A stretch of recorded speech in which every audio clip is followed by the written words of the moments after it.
Swimming pools are next, and they too have their own set of electronic components we need to be aware of in case of a lightning or surge claim. So in no particular order, let's take a look at some of the most common types of residential swimming pool components that are connected to the electrical system, and we're going to start with control panels.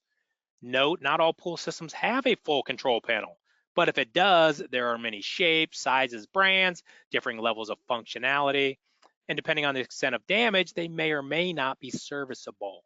You're going to need a qualified tech to help you with that investigation. Like hot tubs, pumps are the heart of the system, and there may be more than one depending on the size and complexity of that swimming pool system.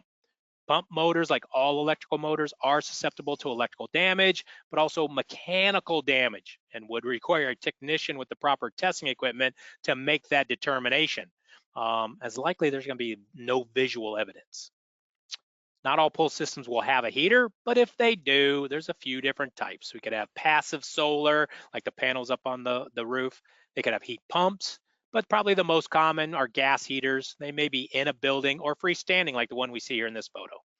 There's a few items in gas heaters that may be affected, as in those would be control boards, wiring, the gas valve, and a draft inducer motor if it has one.